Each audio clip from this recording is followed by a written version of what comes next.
Assalamualaikum warahmatullahi wabarakatuh. Sebelumnya, saya ucapkan terima kasih kepada Ibu Mei Ratno selaku dosen pengampu mata kuliah Manajemen Strategi. Ini saya akan memulai presentasi dari hasil diskusi kelompok 2 yang berjudul Matrix Unsolved, Diagram Boston Consulting Group, dan Balance Scorecard. Sebelumnya, izinkan saya memperkenalkan diri terlebih dahulu. Nama saya Fiamali Natania Firmansyah dengan NPM akhir 139. Pada materi pertama yang saya bawakan ini adalah berisi tentang study case dari perusahaan Unilever yang menjadi bahan diskusi kelompok 2. Unilever adalah sebuah perusahaan besar multinasional yang memproduksi berbagai produk kebutuhan sehari-hari, mulai dari makanan, minuman, dan produk perawatan diri lainnya. Saat ini, perusahaan Unilever ini menjadi salah satu perusahaan industri FMCG yang memiliki posisi kuat. Unilever saat ini dihadapi dengan berbagai fenomena seperti adanya kebutuhan konsumen yang beragam sehingga membuat Unilever ini mengalami beberapa penurunan pertumbuhan pada produk lamanya, tetapi pada produk Unilever juga ada produk-produk yang masih stabil. Untuk mempertahankan posisi Unilever sebagai industri FMCG yang kuat, Unilever ini bisa melakukan strategi manajemen dengan menggunakan alat analisis seperti Unsolved Matrix, BCG Matrix, dan Balance Scorecard yang nantinya akan dijelaskan oleh teman saya lebih lanjut dan lebih lengkap.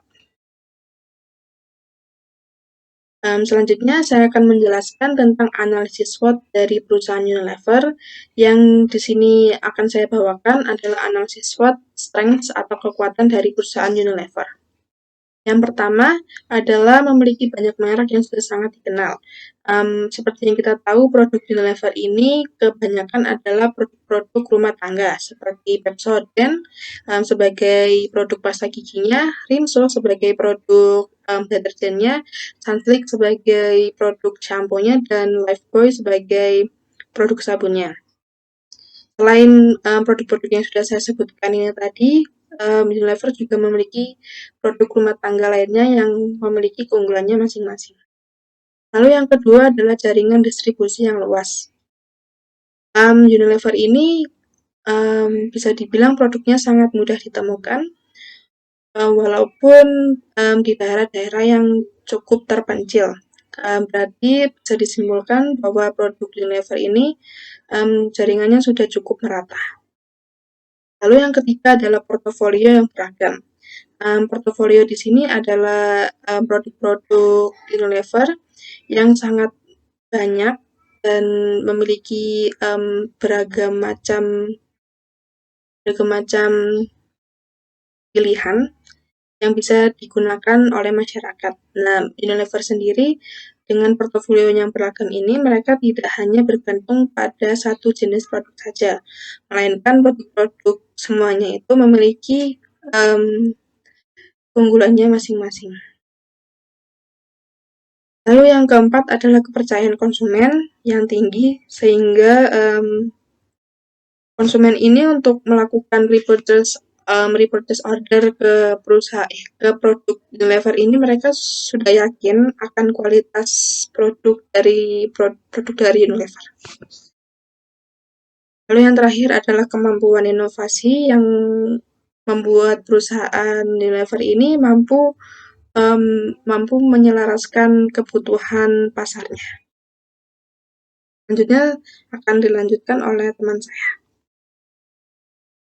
Kenalkan, nama saya Berta Kristabel dengan NPM 145. Di sini saya akan melanjutkan untuk penjelasan terkait analisis SWOT yang telah ya sebelumnya udah dijelaskan oleh teman saya. Nah, yang kedua yaitu weakness atau kelemahan. Nah, yang pertama, beberapa produk lama ini mengalami penurunan pertumbuhan penjualan karena perubahan preferensi dari konsumen. Nah, hal ini itu terjadi karena perubahan dari preferensi konsumen itu sendiri. sehingga produk yang dulunya itu sangat populer atau ramai, bisa saja sekarang itu malah terjadi penurunan minat untuk membeli produk tersebut. Selanjutnya yang kedua yaitu harga produk relatif tinggi dibandingkan beberapa merek lokal atau pesaing baru. Nah, produk sendiri ini itu sebagian konsumen itu juga ada yang mempermasalahkan dari segi harga itu sendiri. Apalagi kalau konsumen tahu ada produk merek sebelah itu yang harganya lebih murah dibandingkan dari harga dari perusahaan Unilever sendiri. Nah, makanya konsumen akan lebih memilih untuk produk yang dengan harga yang di bawah dari Unilever. Yang ketiga yaitu biaya produksi meningkat, terutama akibat kenaikan harga baku. Nah, uh, hal ini itu mempengaruhi efisiensi operasional dari perusahaan Unilever dan margin keuntungan dari perusahaan. Selanjutnya yang ketiga, yang keempat, ketergantungan pada merek-merek lama. Nah, pada hal ini itu kan menghambat inovasi produk baru dari Unilever sendiri. Nah, produk Unilever sendiri ini akan tetap relevan dengan tren-tren pasar untuk kedepannya. Selanjutnya, yang ketiga yaitu opportunities atau peluang. Nah, yang pertama yaitu perubahan pasar produk kesehatan dan kebersihan. Hal ini itu ditunjukkan terkait kesadaran masyarakat untuk menjaga kebersihan dari masyarakat. Selanjutnya yang kedua yaitu perkembangan e-commerce dan digital marketing yang mempermudah distribusi dan promosi produk. Hal ini itu akan memperluas distribusi pemasaran dari perusahaan Unilever dan akan meningkatkan efisiensi terkait platform digital. Selanjutnya yang ketiga yaitu permintaan terhadap produk ramah lingkungan. Nah, apalagi perusahaan Unilever sendiri ini juga udah mulai untuk berinovasi atau mengembangkan produk yang lebih eco-friendly lagi. Selanjutnya yang terakhir yaitu potensi inovasi produk baru.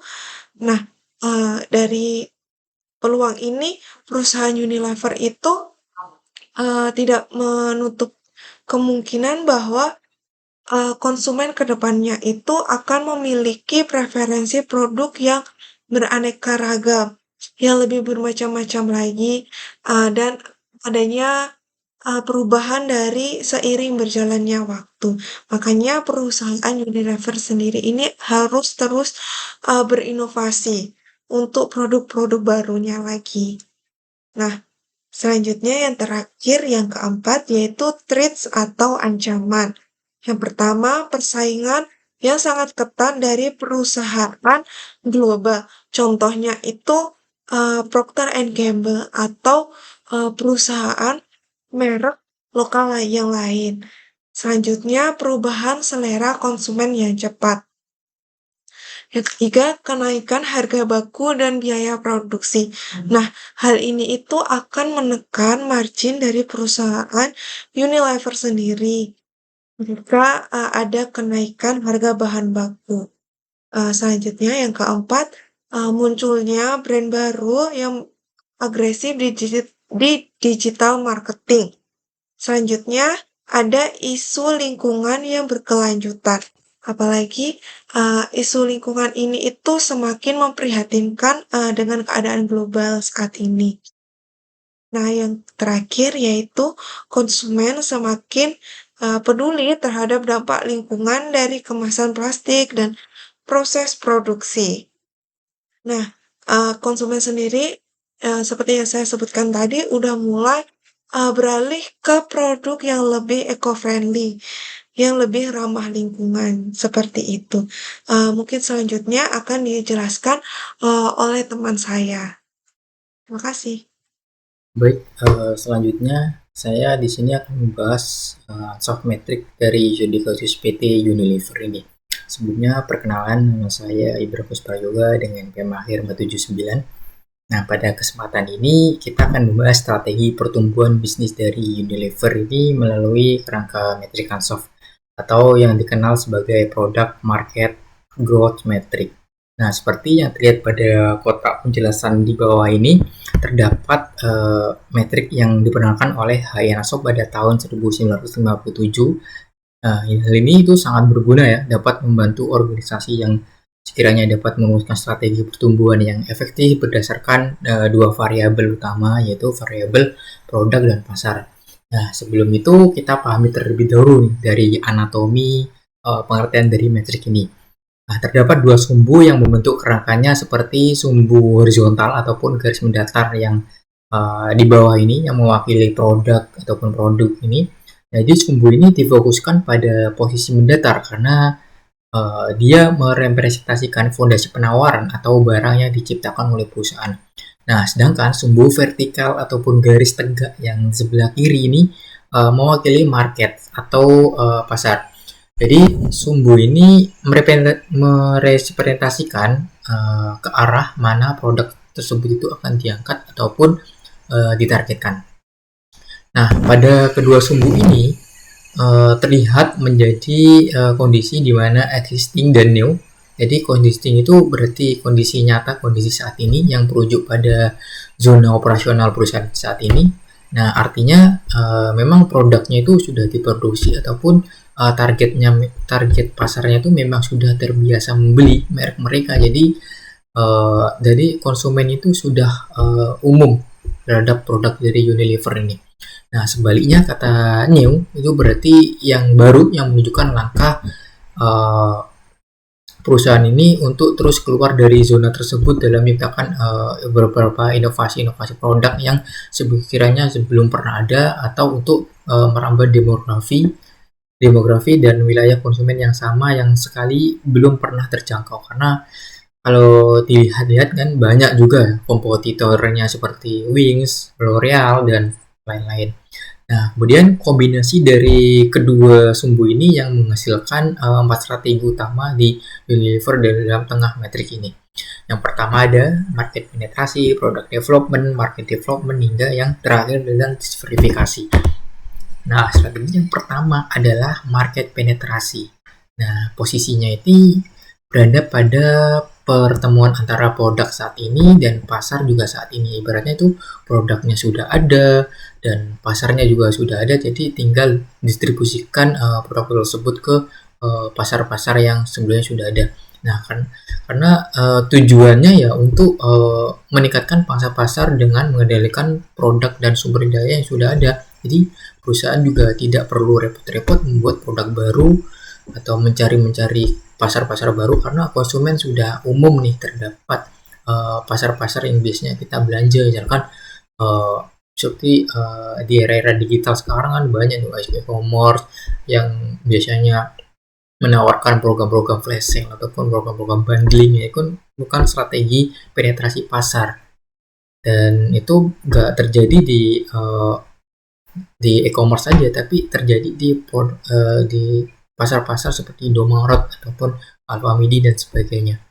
Nah, sebagai contoh di sini Unilever itu selalu mengejarkan pemasaran serta mempertajam segmentasi demografis seperti produk penawaran Fair and Lovely secara spesifik untuk segmen remaja. Sementara produk Dev ini yang difokuskan hanya usia 20 hingga 28 tahun. Nah, melalui pembagian usia ini kan sangat jelas ya bisa memaksimalkan penetrasi penjual di pasar perawatan kulit tanpa membuat kedua merek ini saling berebut konsumen yang sama. Jadi mereka ini benar-benar bisa memilih produk yang cocok atau yang sesuai dengan kebutuhan mereka atau preferensi mereka.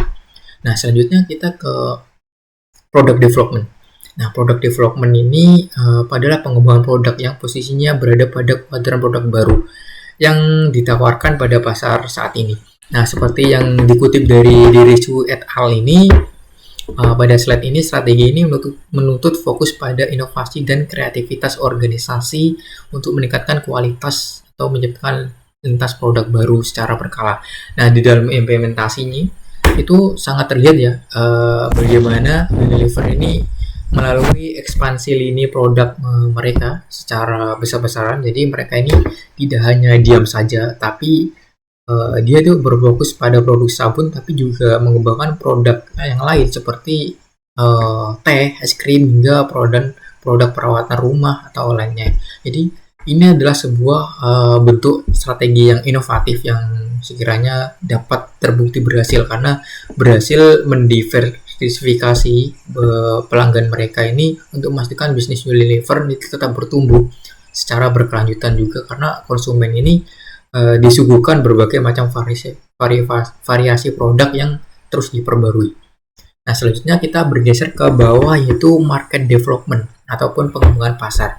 Nah, strategi ini sangat efektif ya. Strategi ini mempertemukan di mana produk saat ini dengan pasar-pasar yang baru. Jadi di sini tuh perusahaan itu menjual produk-produk yang selama ini tuh sudah terbukti sudah ada atau sudah sukses yang sekiranya pembelinya itu sudah banyak atau sudah dikenal dan seperti produk-produk yang sekiranya berdasarkan wilayah-wilayah geografis atau segmen pelanggan yang sama sekali baru guna untuk memperluas jangkauan pasar. Nah, dalam implementasi ini tertulis slide pada inovasi peluncuran kemasan saset. Ini adalah produk seperti Sunsilk dan Sabun Lifebuoy. Jadi ini dijual dalam bentuk sasetan dengan tujuan khusus untuk menjangkau segmen masyarakat yang berpenghasilan menengah ke bawah atau low income. Jadi strategi pengembangan pasar ini mungkin sangat dibutuhkan dalam orang-orang yang masyarakat yang berpenghasilan rendah di wilayah pedesaan, tentunya di negara-negara berkembang karena membuka area pasar luar biasa ini yang luas yang sebelumnya tidak mampu membeli produk di dalam ukuran standar ini dapat mengaruhi preferensi konsumen yang ada. Nah, yang terakhir kita masuk ke strategi keempat yaitu diversifikasi. Jadi strategi ini paling risiko ya secara tegas karena memang produknya itu memang baru dan pasarnya juga baru. Jadi strategi yang ini itu benar-benar yang asing karena dipasarkan ke lingkungan konsumen yang sepenuhnya itu memang baru semua karena mereka itu melalui jalur akuisisi secara nyatanya ya seperti di dalam slide ini yang mengakuisisi merek Liquid LV yang berfokus pada suplemen hidrasi. Nah, langkah akuisisi ini kan ini membawa Unilever yang melakukan evaluasi yang sangat sekiranya dapat signifikan ya yang berkembang dari sebuah perusahaan FMCG tradisional lalu kemudian tiba-tiba melompat untuk pasar bersaing di pasar weight wellness ataupun di bidang kesehatan dan kebugaran kan ini kan sangat berbeda ya yang sebelumnya itu memang dikenal sebagai layanan yang bisa dikenal di Unilever ini kosmetik yang baratnya itu memang sudah dikenal tiba-tiba berubah menjadi di bidang layanan kesehatan. Ini kan sebuah bentuk kayak konsumen yang sebelumnya itu merasa asing kemudian kaget gitu ya tapi dengan era-era sekarang perusahaan ini selalu dituntut inovatif atau untuk berinovasi demi keberlanjutan perusahaan terus berkembang karena saingan PT Unilever ini juga sangat banyak seperti PT Wings, PT-PT lain yang sekiranya dapat menjadi kompetitor. Jadi maka dari itu PT Unilever ini terus menggencarkan produk-produk mereka dan terus berinovasi. Oke, baik. Perkenalkan nama saya Lia Firnanda dengan NPM akhir 449. Nah, di sini saya akan menjelaskan tentang KPI dari Matrix Ansoff. Sebelumnya udah jelasin ya sama teman saya kalau Matrix Ansoff ini punya 4 strategi. Nah, di sini saya akan menjelaskan KPI-nya. Fungsinya itu untuk mengetahui apakah 4 strategi tadi itu benar-benar berhasil terimplementasikan di perusahaan FMCG seperti Unilever ini tadi gitu. Oke, teman-teman, mari kita breakdown satu-satu. Mulai dari yang pertama ada market penetration. Nah, di market penetration ini ada 3 indikator yang harus dilihat. Apakah strategi ini benar-benar berhasil diterapkan di perusahaan Unilever. Yang pertama ada yang namanya tingkat retensi pelanggan. Ini tuh untuk mengukur gitu, seberapa setia sih pelanggan yang akhirnya melakukan repeat purchase atau pembelian kembali di produk-produk Unilever. Seperti Unilever kan punya banyak ya seperti sampo ataupun sabun. Nah, dari situ bisa dilihat apakah mereka melakukan pembelian kembali ke produk-produk Unilever seperti itu. Nah, yang kedua adalah pertumbuhan jumlah pesanan. Nah, pertumbuhan jumlah pesanan ini bisa dilihat dari periode prodi tertentu. Misalnya, kalau kita belanja di supermarket ataupun Indomaret, itu kan kadang kita ketemu ada yang namanya promo ataupun bundling produk-produk sampo Unilever gitu. Nah, dari situ bisa dilihat apakah dengan adanya promo ataupun bundling yang ditawarkan tersebut akhirnya pelanggan itu banyak yang membeli gitu. Lalu indikator yang ketiga ada tingkat konversi iklan penargetan ulang. Nah, fungsi iklan ini tuh untuk mengetahui gitu apakah dari promosi yang mereka tawarkan melalui televisi ataupun media sosial itu bisa menarik interest atau engagement dari para pelanggan yang akhirnya bisa memutuskan pembelian untuk membeli produk dari Unilever gitu. Dan next kita ke strategi yang market development. Nah, di market development ini juga ada 3 indikator yang harus dilihat. Untuk dari yang pertama ada jumlah pasar baru. Yang namanya market development itu kan berarti mereka memperluas pasarnya ya. Maka dari itu perlu dilihat apakah jumlah pasar baru ini tuh benar-benar bisa disasar oleh si Unilever gitu. Misalnya nih Unilever ingin masuk ke pelosok desa yang bisa dibilang kalau di sana tuh jaringan distribusinya belum seluas distributor-distributor yang di kota besar. Lalu indikator yang kedua adalah tingkat adopsi produk. Nah, Unilever kan ingin tuh menyasar ke desa-desa kecil. Nah, dari situ bisa dilihat apakah masyarakat di desa-desa kecil itu pun akhirnya juga memutuskan pembelian untuk membeli produk-produk Unilever yang ada di daerah mereka. Yang terakhir adalah biaya mendapatkan pelanggan baru.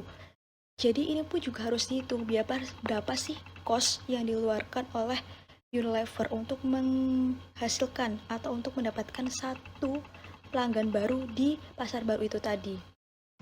Nah, ini pindah selanjutnya adalah ke product development. Nah, di sini baru nih namanya ada pengembangan produk. Maka dari itu, indikator yang pertama adalah yang dilihat jumlah produk baru. Jadi, inovasi apa sih yang disajikan oleh Unilever gitu? Misalnya, yang dulu cuman punya jenis sampo Dove yang terdiri dari satu varian saja gitu. Sekarang mulai merambah ke berbagai varian sampo Dove yang mungkin bisa menghasilkan beberapa kriteria ataupun bisa menyajikan fasilitas-fasilitas ataupun fitur-fitur yang lebih premium. Lalu selain itu juga yang dulu Unilever cuman punya sabun batang, sekarang pun juga berinovasi untuk menyediakan yang namanya sabun Lifebuoy cair gitu. Lalu indikator produk development yang kedua adalah penjualan ke pelanggan lama. Nah, diharapkan juga nih para pelanggan Unilever tuh masih setia. Jadi mereka selalu improvement ke produk-produk baru dari Unilever. Kayak tadi, Unilever kan ngeluarin tuh varian dari sabun cair yang baru dari Lifebuoy. Nah, misal nih para pelanggan lama tuh tetap juga ikut membeli juga gimana sih produk baru dari sabun cairnya Unilever ini tadi gitu. Lalu yang ketiga indikatornya ada kepuasan pelanggan terhadap pilihan produk. Nah, seperti yang kita ketahui, kepuasan pelanggan itu pasti dapat diketahui dari yang pertama, yaitu review dan juga rating yang bisa diberikan kepada produk barunya Unilever. Jadi misalnya dari platform e-commerce ataupun survei langsung, kita bisa tahu gitu gimana respon mereka ataupun gimana kepuasan mereka terhadap produk baru yang ditawarkan oleh Unilever. Lalu yang paling terakhir sendiri adalah di bagian strategi diversification. Ini yang paling high risk ya, karena dia masuk ke pasar baru dan mereka juga membuat produk baru gitu. Yang perlu dilihat, indikator yang pertama adalah keuntungan dari bisnis baru. Nah, di tahun 2018, Unilever itu berhasil mengakuisisi sebuah perusahaan yang namanya adalah The Vegetarian Butcher. Nah, jadi itu adalah sebuah perusahaan yang memproduksi makanan sejenis burger, tapi dia tuh berbasis produknya adalah tanaman. Jadi bahan baku burger itu dari tanaman gitu. Nah, dari sini kita bisa melihat jika The Vegetarian Butcher ini tuh banyak diadopsi di market-market Indonesia, itu bisa dibilang kalau strategi diverifikasinya ini tuh benar-benar berhasil diimplementasikan di Indonesia gitu.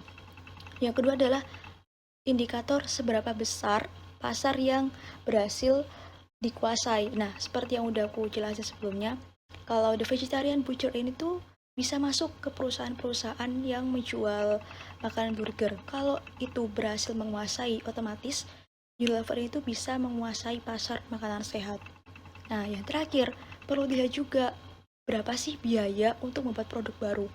Kan tadi Unilever berhasil ya membuat atau mengakuisisi sebuah brand The Vegetarian Butcher. Di situ kita juga perlu melihat apakah biayanya itu benar-benar sesuai investasi yang dikeluarkan untuk mengeluarkan produk baru itu sebanding dengan keuntungan atau profit yang dihasilkan dari produk The Vegetarian Butcher ini. Ya, fungsinya untuk apa? Ya supaya kita tahu gitu, apakah benar-benar investasi di produk baru ini tuh benar-benar berhasil diterapkan atau tidak gitu. Baik, perkenalkan nama saya Nabila Ayu Ramadhani, saya NPM terakhir 154. Di sini saya akan menjelaskan terkait BCG Matrix. Jadi apa sih itu BCG Matrix?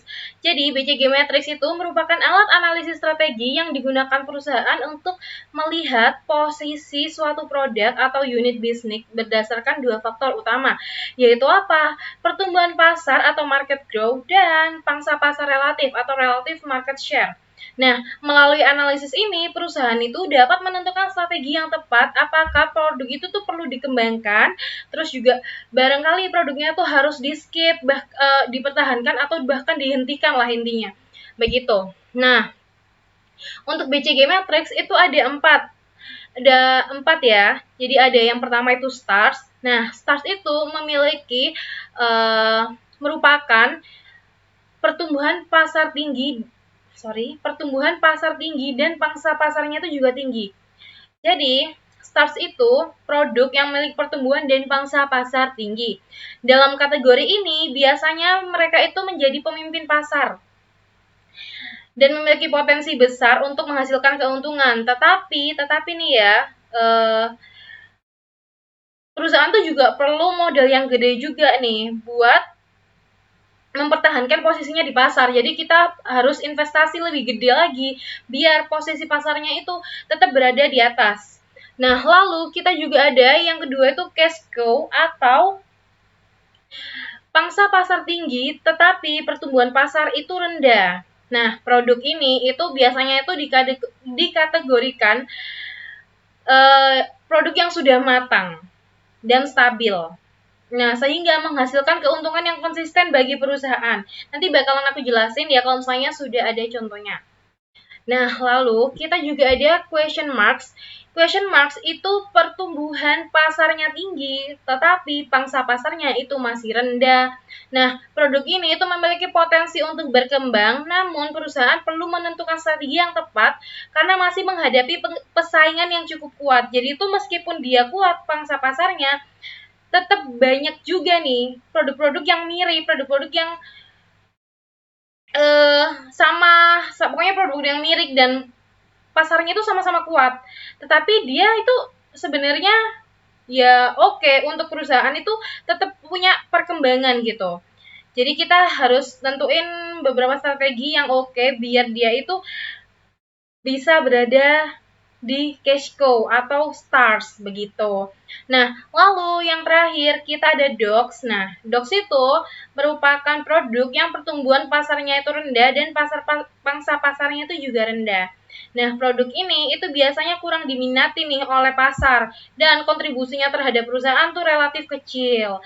Nah, next aku bakalan lanjutin BCG Matrix pada Unilever ya. Nah, untuk kategori yang pertama bisa dilihat nih teman-teman, contoh produk dalam kategori ini kan ada Sunsilk, Rexona, Vaseline.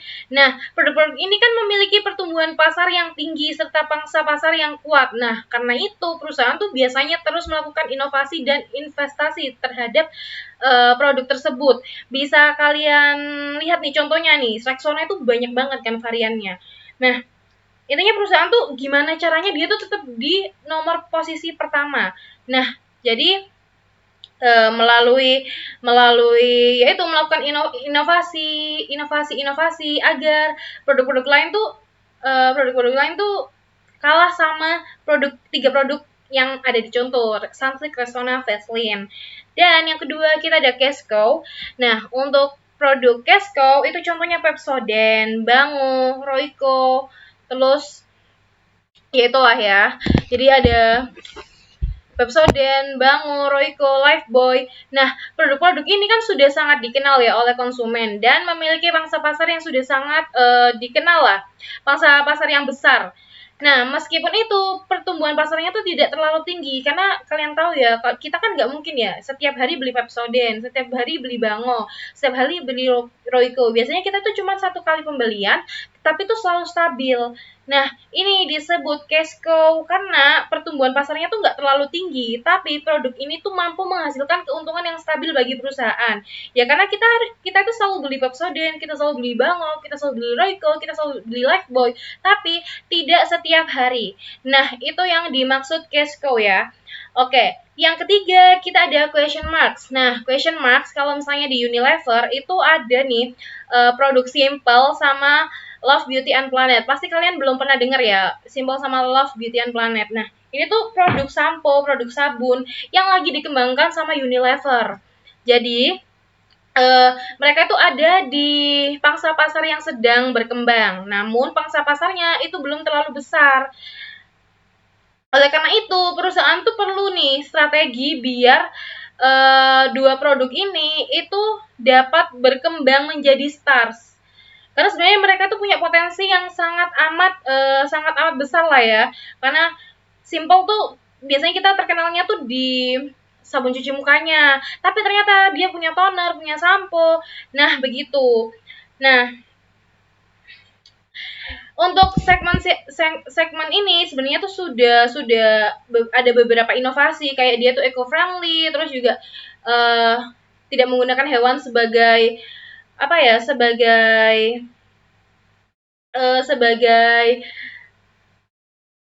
percobaan. Nah, itu tuh sebenarnya sudah nilai plus buat dua produk ini. Cuman memang kita harus punya strategi dan inovasi nih agar mereka berdua itu berkembang secara pesat menjadi stars begitu.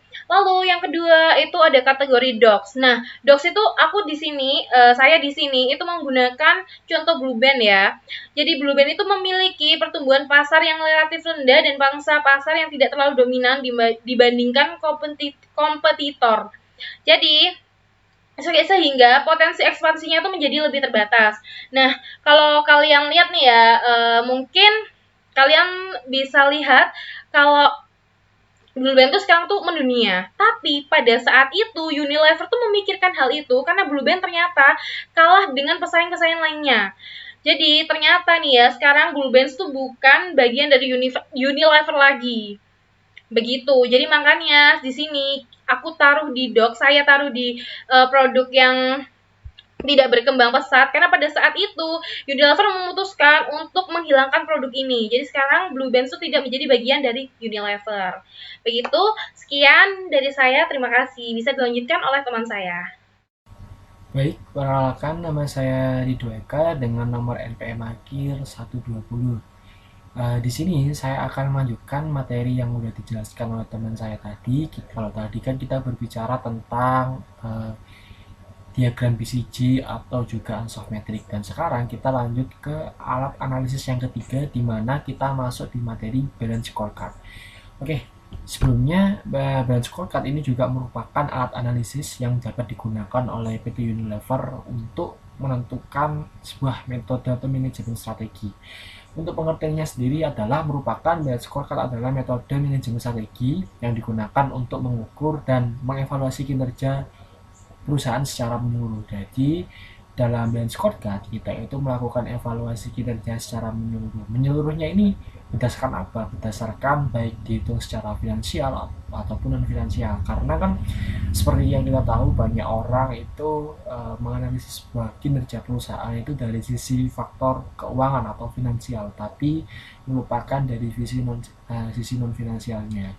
Tidak hanya dari aspek keuangan, tapi juga kita dari aspek pelanggan. lalu proses bisnis internal, serta pembelajaran dan pertumbuhan. Nah, dalam balance scorecard itu penting sekali yang namanya proses bisnis internal, di mana bagaimana sih jalannya internal sebuah perusahaan. Pada Unilever ini bagaimana. Seperti yang kita tahu, Unilever merupakan perusahaan yang bergerak di bidang FMCG, di mana perusahaan yang sangat besar sekali yang bergerak pada penyedia atau penjualan bahan pokok sehari-hari seperti yang dijelaskan tadi, kayak ada Pepsodent, lalu ada kecap dan banyak sebagainya. Nah, itu kan banyak tuh dari anak perusahaan dari Unilever atau brand-brand dari Unilever. Nah, itu bisa dilihat dari proses bisnis internalnya itu bagaimana pada balance scorecard kali ini.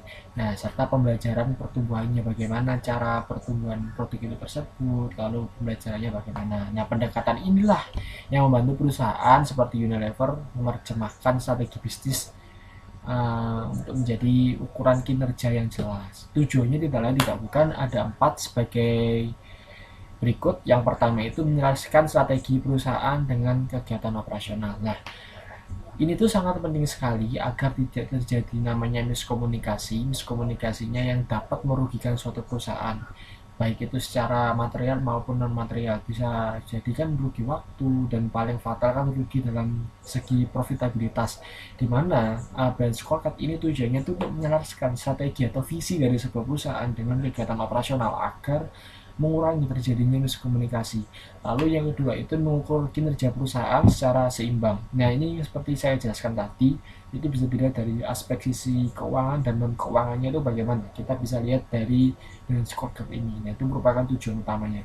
Lalu yang kedua itu meningkatkan efektivitas pengambilan keputusan manajemen.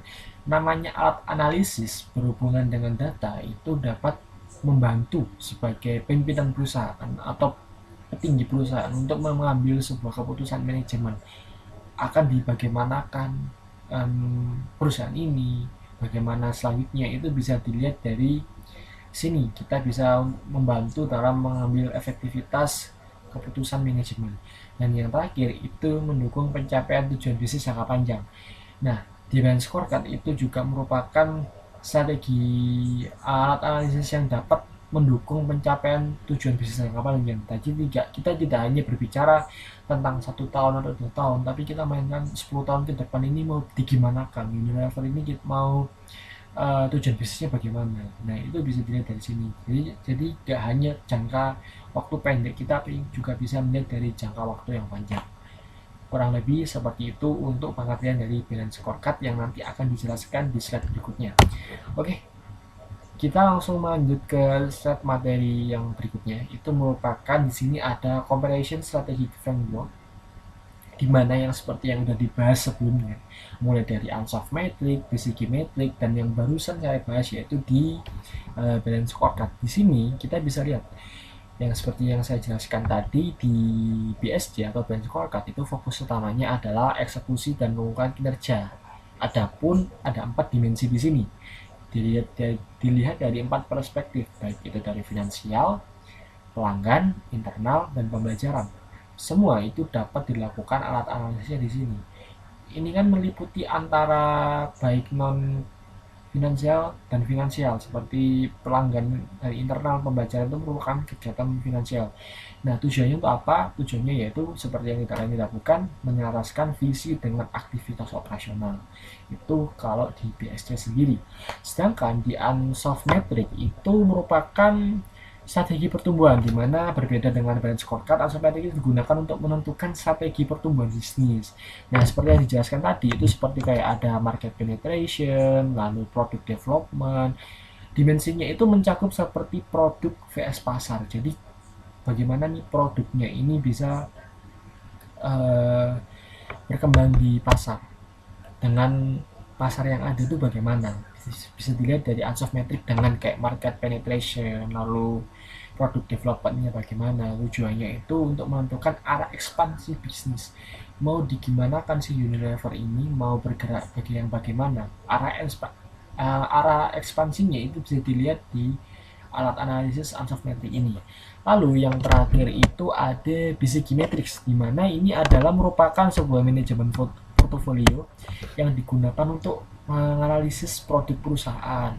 BCG Matrix ini melihat produk berdasarkan dua faktor, pangsa pasar atau market share dan juga tingkat pertumbuhan. Nah, dimensinya itu ya bisa dilihat pangsa pasar dan tingkat pertumbuhan.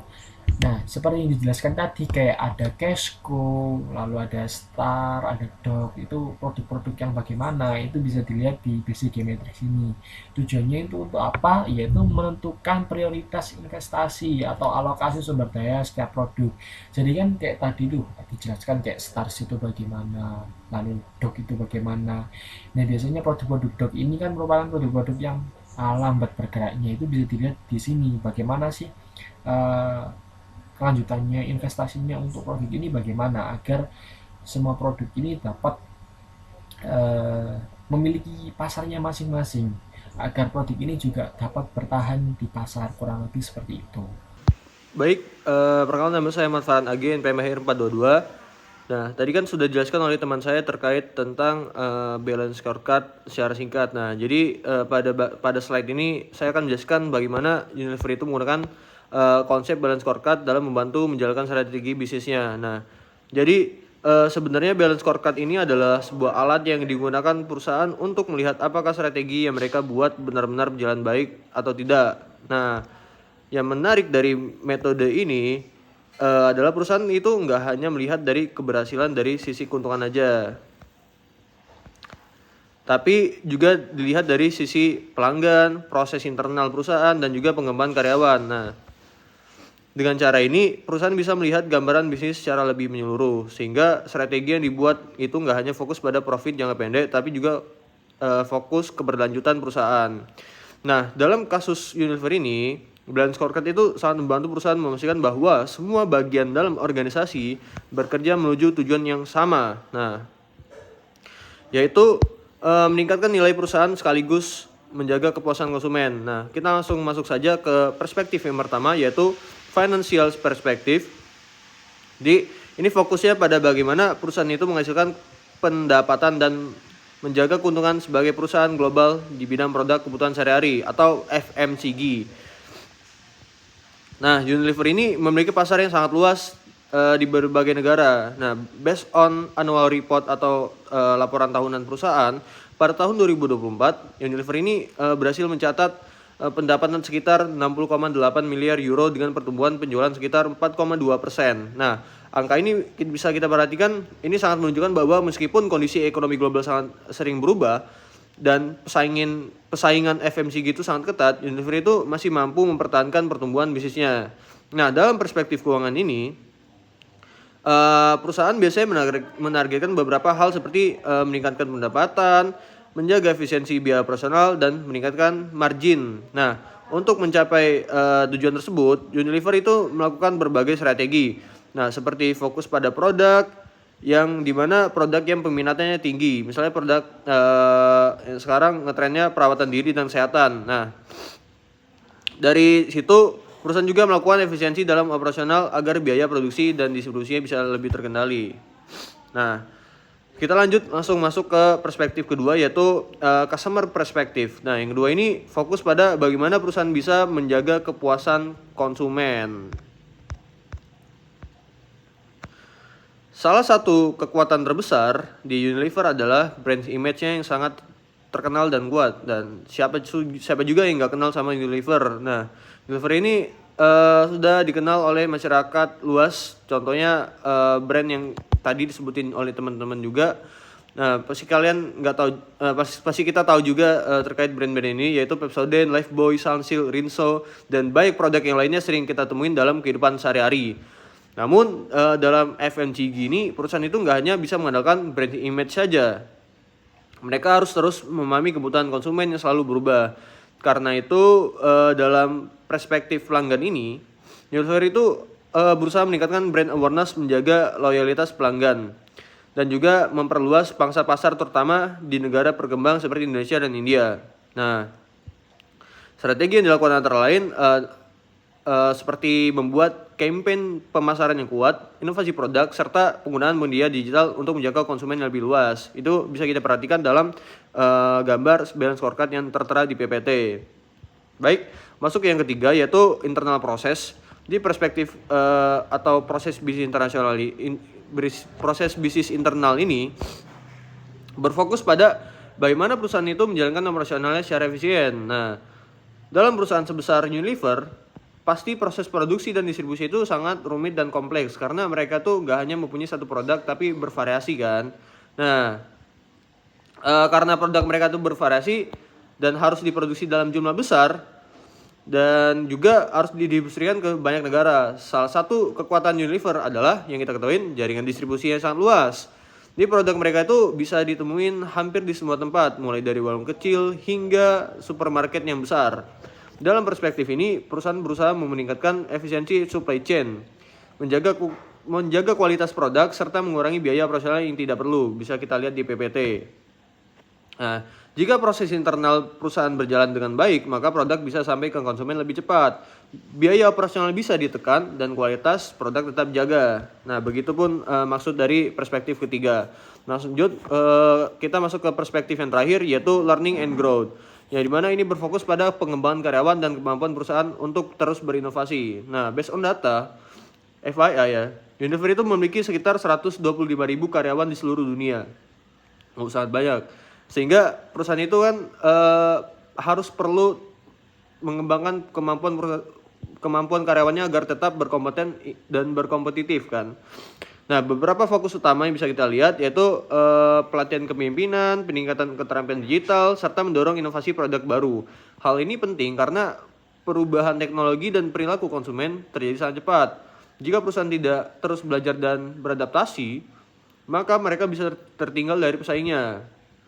Nah, jadi setelah kita pahamin dari empat perspektif yang telah kita bahas tadi, jadi kita bisa lihat bahwa balance scorecard itu membantu perusahaan melihat strategi bisnis secara lebih seimbang. Nah, jika karyawan berkembang dan memiliki kemampuan yang baik, maka proses internal perusahaan juga akan berjalan lebih efektif. Ketika proses internal berjalan lebih baik, maka produk yang dihasilkan akan lebih berkualitas dan pelanggan akan merasa puas. Pada akhirnya, kepuasan pelanggan tersebut akan berdampak pada peningkatan penjualan dan keuntungan perusahaan. Dengan cara inilah Unilever itu dapat memastikan bahwa strategi bisnis yang mereka jalankan itu nggak hanya fokus pada keuntungan aja, tapi juga pada keberlanjutan perusahaan dalam jangka panjang.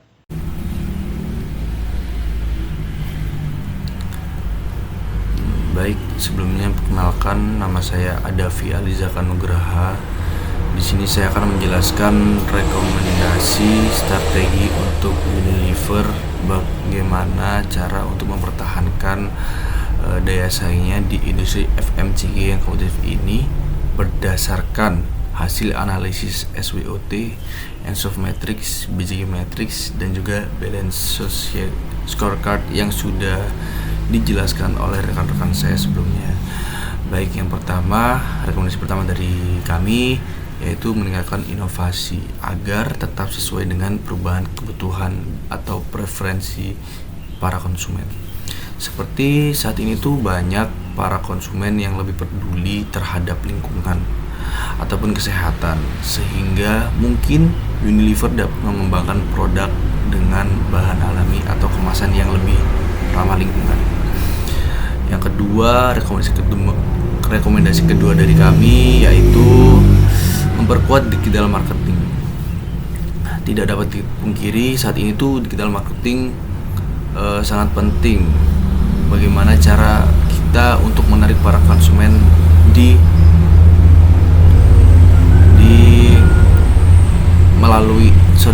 melalui platform digital. Seperti mungkin Unilever bisa memanfaatkan media sosialnya seperti Instagram, TikTok atau e-commerce lain, dan juga mungkin bisa collab dengan selebgram ataupun artis mungkin dengan yang mempunyai nama yang lebih besar, seperti itu. Baik, yang ketiga, poin ketiga, kami ada rekomendasi mengenai memperluas pasar dan jaringan distribusi agar produk Unilever dapat menjangkau lebih banyak konsumen. Seperti contoh itu, mungkin perusahaan dapat memperluas distribusi di daerah pedesaan yang belum terjangkau, atau menghadirkan produk dengan kemasan yang lebih kecil atau seperti sachet gitu. Baik, rekomendasi keempat, dengan meningkatkan efisiensi operasional untuk mengatasi kenaikan biaya produksi.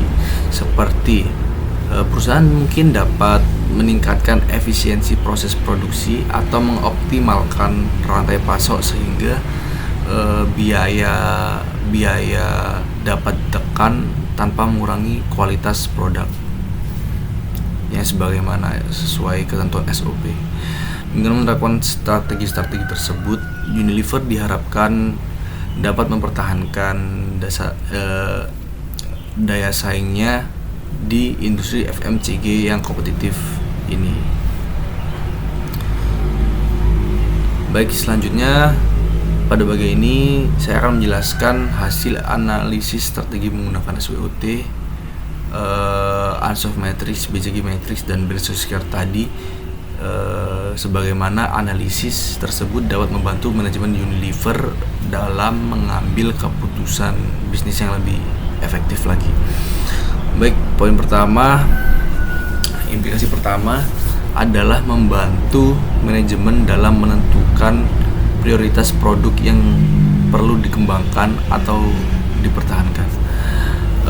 Dapat dilihat dari penjelasan dari teman saya yang mengenai BCG Matrix tadi ya. Produk yang berada pada kategori star seperti produk yang memiliki pertumbuhan tinggi ataupun yang lagi happening dapat terus diberikan investasi dan inovasi lebih lanjut. Sedangkan produk yang berada pada kategori dog yang di bawah tadi dapat dievaluasi kembali apakah produk ini tuh perlu diperbaiki strateginya atau bahkan harus dihentikan. Baik, poin yang kedua, implikasi kedua adalah membantu manajemen dalam menentukan strategi pertumbuhan perusahaan. Seperti contoh itu tadi yang udah dijelaskan dari teman saya tentang Ansoff Matrix ya.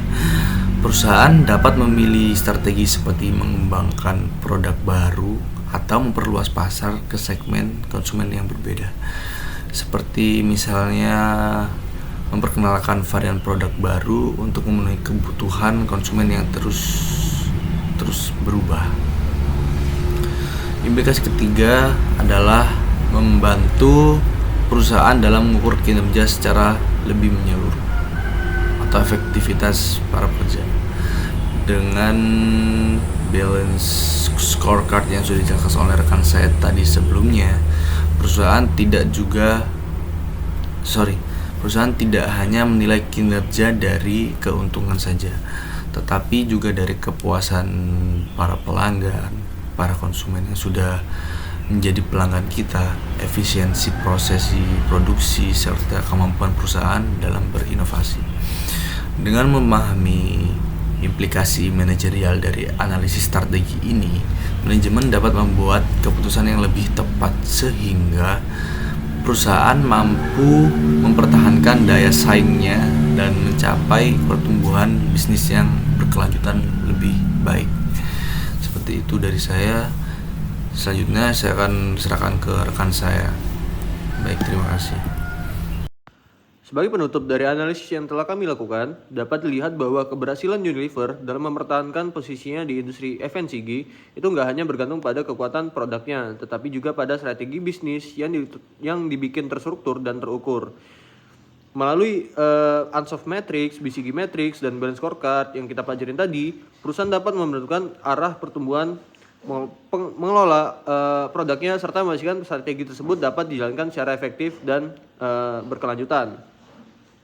Semoga apa yang telah kami pelajari dan presentasikan pada kesempatan ini dapat memberikan wawasan yang bermanfaat bagi kita semua dalam memahami bagaimana strategi bisnis diterapkan dalam perusahaan nyata. Terima kasih atas perhatian Ibu dan teman-teman semua. Kami sangat terbuka apabila ada pertanyaan atau diskusi bisa dilakukan melalui WA grup kelas kita. Kami akhiri dengan menutup kata wassalamualaikum warahmatullahi wabarakatuh.